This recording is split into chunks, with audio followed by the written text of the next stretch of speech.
Thinking about starting weight training or strength training, but you don't want to get too big? Well, today's video, I'm going to explain to you why strength training is not going to make you look like the Incredible Hulk.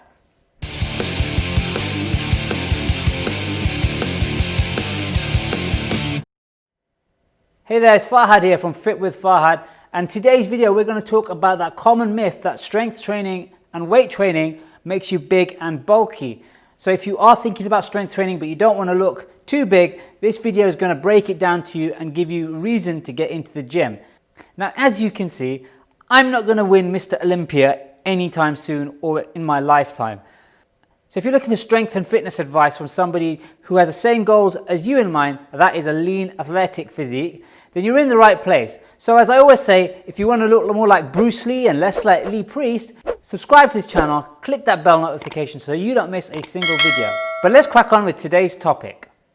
So the first thing we need to understand and discuss is there is no inverse relationship between fat loss and muscle gain, other than the fact that calories play a role. So when people think about working out and putting themselves in a calorie deficit through some sort of diet, we think about fat loss.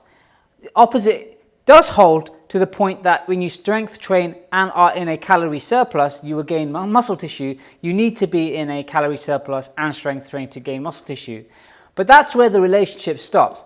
And there is some research to suggest that you can be in a calorie deficit and strength train and develop muscle tissue in a certain section of the population. However, you're not going to be able to build a lot of muscle being in a calorie deficit. So what do I mean by this relationship between fat loss and muscle gain when it comes to calories? Well, we all know that in order to lose body fat, you need to be in a calorie deficit. And in order to gain muscle mass, you have to be in a calorie surplus.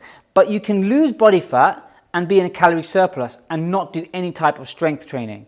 You can not build significant muscle tissue by being in a calorie surplus and not strength training.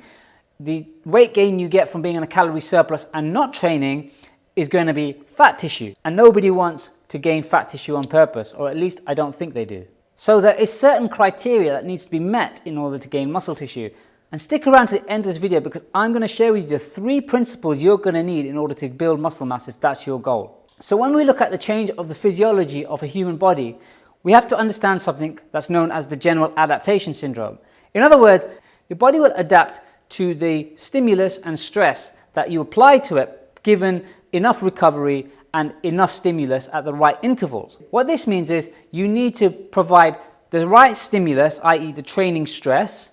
Give yourself adequate time to recover through rest, through nutrition, etc. And then reapply that stress and slowly, gradually develop the amount of stress you put yourself in. So for example, if you're a marathon runner and you're just starting out, you're probably going to maybe do 2K, okay?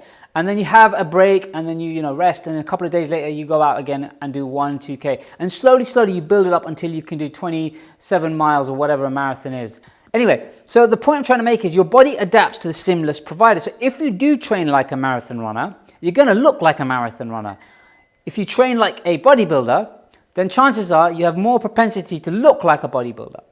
So this brings us on to our next topic of discussion, and that is that of training. So when we think about training for strength, weight training, we're all told that you need to do some form of resistance training in order to develop a healthy lifestyle. So resistance training in terms of weight training, resistance band training, or body weight training in order to build some semblance of muscle tissue so that you can improve the quality of your life. There's enough research done to show that having more muscle tissue on your body is positive when it comes to health and longevity. Now that doesn't mean you need to look like Arnold Schwarzenegger. Hasta la vista, baby. But you have to have a little bit of muscle tissue. You have to develop a little bit of muscle tissue to give you, bone health, postural health, etc.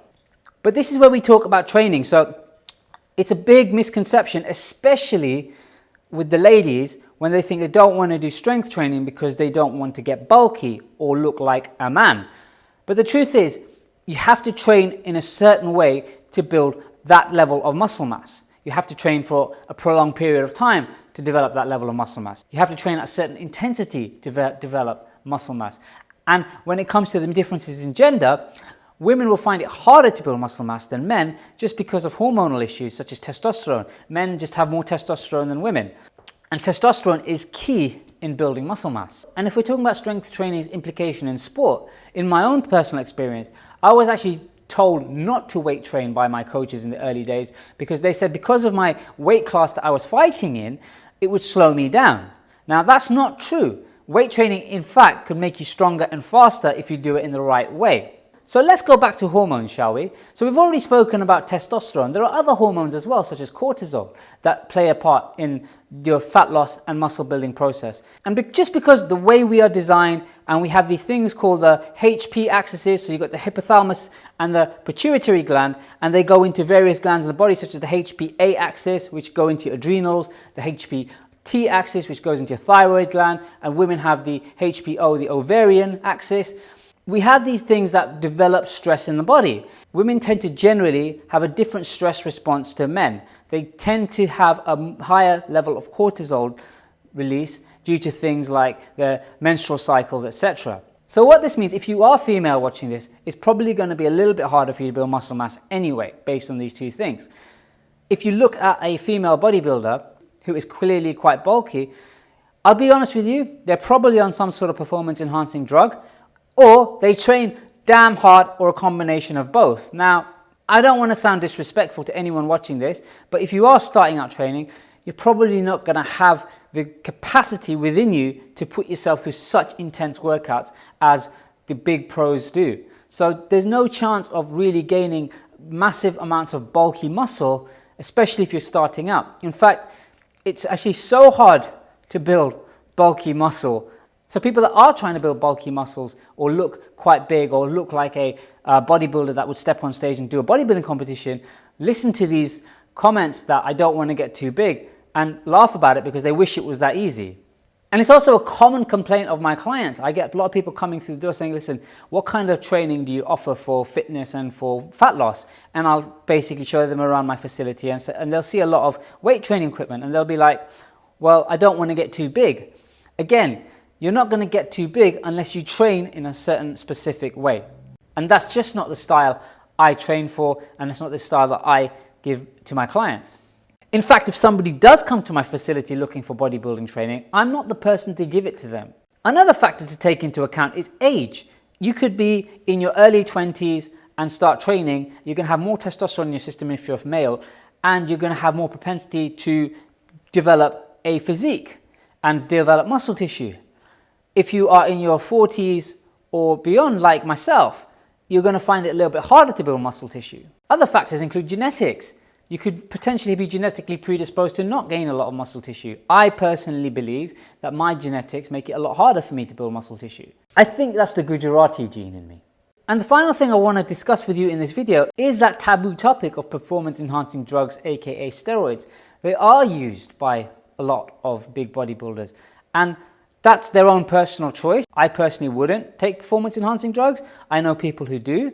And again, if they do it safely and they do it in the proper, correct manner and they do post-psychotherapy and they do it in a wise way, then I'm all for that. But just understand that a lot of the guys and girls that you see that have got those bulky muscles potentially are on performance-enhancing drugs. So for you to get that level of muscle mass, you might need to go down that route as well. So if you're not going to go down that route, you're potentially not going to get that level of muscle mass. In fact, you're 95% certain not going to get that amount of muscle mass unless you're a freak of nature.